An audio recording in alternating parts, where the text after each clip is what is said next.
Waheguru Ji Ka Khalsa, Waheguru Ji Ki Fateh. Welcome back to another episode of Voice of Youth. And today we are continuing on last episode's discussion where we talked about balancing cultures, balancing religion, balancing our lifestyle as a whole. And that's what we're going to be specifically talking about in this episode. And we're going to be going into more, more specific examples, more events, and more topics which we are targeting more. Instead of being a soft introduction, we're getting into the body of this paragraph to kind of say it in a English essay way. So anyway, returning with us today, we have Shunjit Kaur. So let's go and invite her on now. Waheguru ji का खालसा वाहिगुरू जी की फतेह. Waheguru Ji Ki Fateh. So we're continuing on yesterday's discussion, and I think it's best just to go straight into it. There's so much we can talk about here itself, and I I think it's such an important topic for us, for the youth in general as well, because especially while we're stuck at home, and hopefully it's not for too much longer. Yeah. The way it is that you be living life really with that outside influence of like maybe going to school, maybe going out shopping, going out with friends and everything. But then now you're stuck in a more homely environment, and a homely environment sounds very warm and welcoming, but to some people it can really rip them apart and divide them. So while we're talking about being torn between different lifestyles and everything, and you last week in the last episode you mentioned the overlays that it can also come from there. Let's just start off by talking and focusing on families. Maybe we can talk about some sort of specific examples that may occur between families and how youth out there could feel torn. So while you think of something there, I'll start off with one, and the one I'm thinking of is more so the restrictions that sometimes you get being a child. And every child, no matter what culture you're from, no matter what household you're in, you have some sort of restrictions going out, and not necessarily going out, but doing things as a whole. I remember when I was sorry, my charger just fell. I remember when I was in high school and I got into making music and everything, and I still make music today. It was about striking that balance between listening to Kirtan and making music. I did not meet the balance at all. I was making way more music which wasn't of a religious aspect, because I always think like I could make music, and if I add in some sort of ethnic instrument, it's not really considered a Western thing anymore. So then I don't like to call music Western or anything like that. It's just something's religious and something's not in that specific example. And in that one, I stuck to what I love to do, and I still continue to this day. But I was aware of the fact that you have to find some sort of balance and be able to do, still listen to Kirtan at the same time, have time to make my own sort of non-religious music. So that's one specific example I thought of. Is there anything you have in a household? Yeah, so I think growing up, it's for a lot of us, it's like balancing two different things. It's like balancing being an Australian who's also got immigrant parents, but then also being a Punjabi and a Sikh. So those two, I don't think come hand in hand at all. Like my experiences of both of those, they're very different examples. I think in my household, it's definitely been more, like cultural aspects. So celebrating, I think we brought it up last time, celebrating Rakhadi, celebrating, not celebrating Christmas or anything like that. Like those kind of things were what, I feel like were really different in my household. So in school, we would really focus a lot in December on like doing Christmassy things, but my parents were very like, yeah, we're not doing that because it's going to tear you away from who you are. And it was very confusing because it's like, but wait, I'm in Australia. And then it almost felt like I was an imposter at times. Okay, yeah. It felt really weird because like it always felt like the girl next to me whose parents are like from Europe, and she's Caucasian, she's more of an Australian than I am. So for a long time, I just didn't even think of myself as Australian because like in my household, it was very much like Punjabi, Sikhi. And it was a very weird balance like when I went to school. But I did go to a very multicultural school. So it was good to see like I wasn't the only one struggling with it, and it's, you know, we had a lot of Korean students, we had a lot of Chinese students, and I think they really struggle with that balance as well. But Yeah. yeah. Sorry for the quick laugh earlier. I thought of Among Us the moment you said imposter, so that's why that. No, Um, no, I get it. it's interesting with the whole Christmas thing you bring up as well. Like you being, you tried that whole cultural difference is there. At the same, like the most recent example I can think of that is, and it's not necessary. It's not a bad thing. The word I'm going to say is not a bad thing. It's just because it's a reality of the world we live in. In Australia right now, everyone's like, we want the lockdown to be completely over by Christmas. I want to be able to celebrate Christmas with my family. And that's like the general consensus. You hear on the news, they do the same thing around Easter. They were saying, well, we're going to have these things. Are we going to be able to celebrate Easter, do all these kind of stuff and whatnot? And they're doing the same thing with Christmas. And then I'm just thinking, there are so many other religions that, you know, that haven't had celebrations or anything like that. Vaisakhi is the clear, obvious one for us because April, you know, the lockdown was early on then. And then it was around the Easter period as well. And then I can imagine like we have the remembrance of the Sahibzade, Shote Sahibzade and everything in December around the same period of Christmas. Exactly. And it just goes to show that that's the reality of the world we live in. It's not a problem for people to say, for the news or anyone to say, we want to open up by Christmas and stuff, because, you know, we still, that's a predominant celebration in the society. And be with family really at this point. Yeah, like so many people out there that celebrate it just for the not from a religious perspective. More just a celebration time.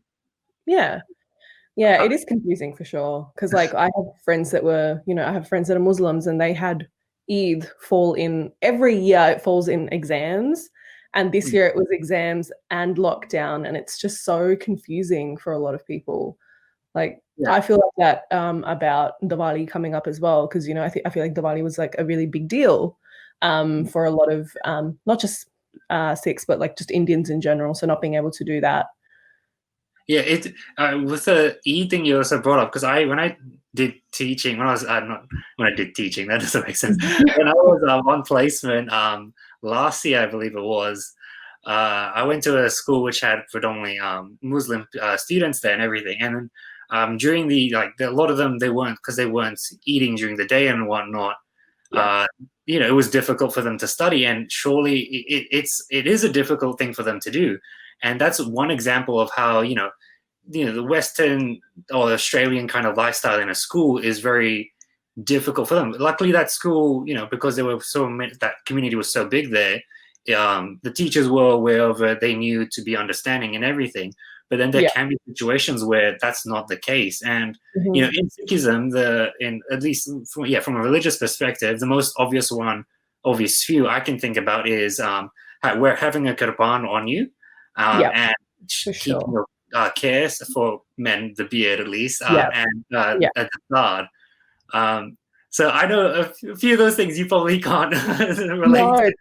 But I've had an older brother. I've had a lot of cousins who, you know, they've come home from school and said, oh, you know, basically the rule is to have like a trimmed beard. You can't carry a kirpan. And it was really confusing for them. And for me, it was just like, okay, like, wait, I don't understand though, because like it's part of our identity. It's not just you know, it's not just something that you can choose to do, but it's a lot of people, it's part of who they are. So it was really confusing for them. But yeah, I'm going to quickly grab something. This is I'm going to quickly grab, because what we have in Victoria, at least for people that don't know, is that we have this Victorian police. Mine's very damaged because I've had it for years in my wallet, but it has contact information. It talks about the Control Weapon Act and understanding the kirpan and everything. So that's really good that we have that for that case. And even when I was in my high school, I remember my parents, like,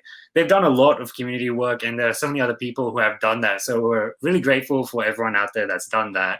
And today's my mom's birthday. The day we're recording this, at least, it's my mom's birthday. So happy birthday to her as well. But anyway, one of the things is that they've done so much to kind of help connect these two lifestyles of, you know, living in a predominantly Western society at the same time, being Sikhs, being Punjabi, being I was gonna say different, but it's different. When I say different, I mean different in a good way, not in a Yeah, weird kind of yeah. different. No, and yeah. So my high school, it was actually a Catholic college and everything. Mm. And we got them to, we talked to them. I don't know the specific details because I was a student. I was more focused on just, hey, I'm out of school. And then so then they talked about it. So there was more of a growing and understanding about why we're being exempt from not having to shave Yeah, or anything of the sorts. And it was really good to see that as much as we've brought up parents and family before, and most of the time we've mentioned them in this episode, and the last one was in a sense where they're kind of like and not a problem in a sense. yeah, But then it's also important to acknowledge that these past few generations, people before us, they've done so much good as well. They're absolutely. the ones that helped get that card that I just brought up earlier, the things I mentioned in school, in so many council events I can think of. And even in Craigieburn, right, we have a someone running for the local council, correct? Oh, we've got like 9 Punjabis. Look Like at literally 9 Punjabis out of like 20. that. That's the great thing, though, because they're representing us. They're Yeah, going to be able to put our culture forward. And that's the thing, Punjabi as well. So then it's also a step forward for, because they're Punjabi Hindus, they're Punjabi Muslims, they're and Punjabi yeah, anything. exactly. Punjab is Yeah, it's a state. yeah. It's not the religion. So then it's a good step forward for everyone out there. So let's go to more specific examples for us, maybe. And is there anything that you've seen? Let's talking about Craigieburn, at least the Gurdwara. There was most recently I saw a short film on going to Gurdwara and how some people may find it distracting when they go there, like go on their phone, maybe hang out with friends instead. I remember Craigieburn Gurdwara early on had a playground there and everything, and I remember Yeah. that. But now it's very developed and everything. And what are your thoughts on how a gurdwara or some sort of structure like that can play a role in the type of lifestyle we live? I think for a lot of people, the Gurdwara is like the central part of the community where everyone comes, you know. So if there's a problem in the Punjabi community in general, I feel like the first place people go is the Gurdwara and the Yeah, committee because that's their main source of communication. But then there's that awkward sort of balance again. Is it more of a community thing for Punjabis or are we kind of straying away from the Sikhi aspect of it? Um, I think another thing I've seen is like committee members not, apparently it's a thing where like you have to be Amritari or something like that to be part of the committee. There's a okay. lot of, I don't know, I just feel like there's a lot of confusion there as well. Because they're trying to sort of like maintain the Sikhi aspect of it, but also trying to be inclusive of the fact that we're all Punjabi immigrants. Um, there It's a isn't a hard lot line of to walk. absolutely. And like, and as much as we say that it's been tough for us, like that doesn't mean that we're like discrediting any of the things that they've done for us. I don't think we can give our parents enough credit for everything that they've built for us. And of course there were going to be shortcomings, but I don't see them as shortcomings. It's more like it's opportunities for us to do better now. Yeah. Um, I think we need more representation of young people in the Gurdwara. If you walk into a Gurdwara, you see a big division. I see Sikh youth and I see just youth, like that is just there because they just have to be there or something. I don't really see a lot of involvement. Um, and for me, I'm sort of in the middle there. Like, I have friends who are good Sikh and then I have friends who are not very religious at all. And, being there is a bit confusing for me because I feel like, oh, wait, where do I kind of fit in? But then that's where I feel like the division in the youth lies. I don't think we have a lot of unity in our youth in general among the Gursikh and the non-Gursikh community, which I feel like if we were all to sort of come together, we'd be a lot stronger and we could like actually address issues that affect all of us rather than one little, like it kind of, it's like a clique almost. Yeah, It I know feels what like, you're trying to say. Yeah. Look, feels like that. And I'm not saying it's a technically like anyone's fault. It's just sort of become that way. yeah.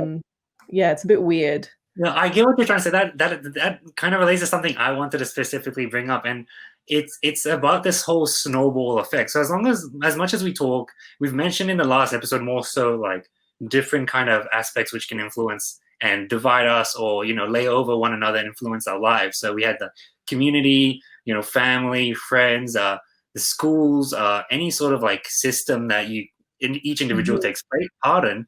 And in this episode so far, we're focusing also on family, but one thing is that they all intertwine with one another to some extent, and I think create some sort of snowball effect where it all builds up to one thing. And I'll get to that in a second. So hopefully I don't rant on about this for too long.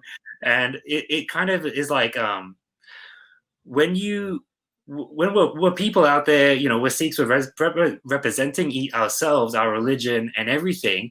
But then what happens is that when one person goes out there, and one of the, there are many fundamental rules of Sikhism, fundamental beliefs, I should say, because rules is such a strict thing to do, to say. And that's one thing about how people are raised. So often people are raised saying, you follow this rule, you do this rule. If you break this rule, you're not a Sikh, or you're not this thing anymore. And instead, it should be, as a Sikh, you believe in these things. If you feel that love for it, then that's the good thing. You feel that love. My dad says, Sikhism comes from the heart. If it doesn't come from the heart, then it's not really Sikhism. And that's the same thing about anything. If you have a passion for something, that's where you really learn to love it and go for it.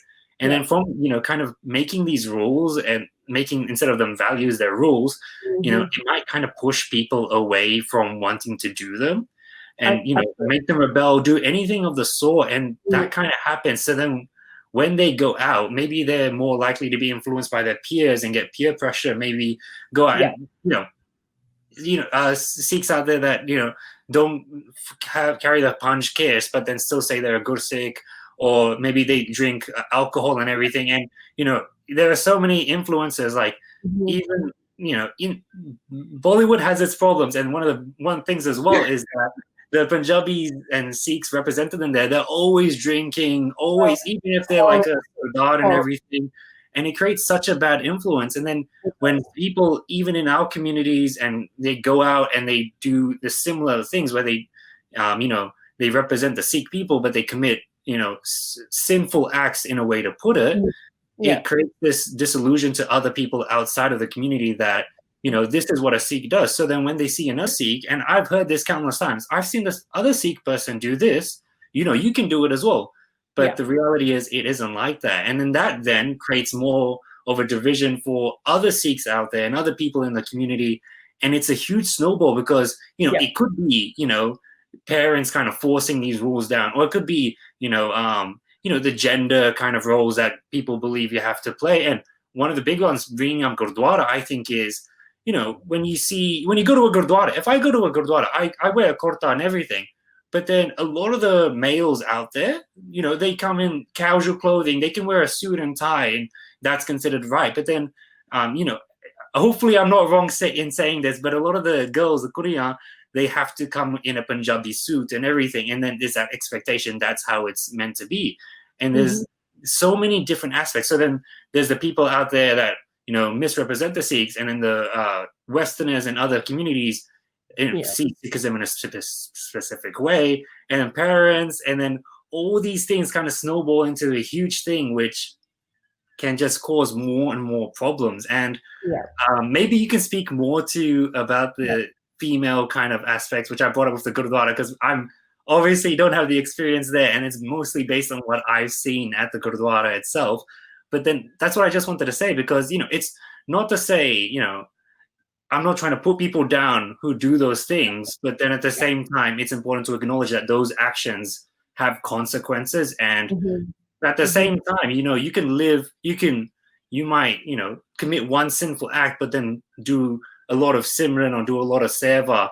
And it's good that you do that, but at the same time, it can't be done. And when I say you, I'm not talking to you, Sharjit. I'm talking, I make this mistake so often where I say you, but then I'm talking to people out there, the audience and everything.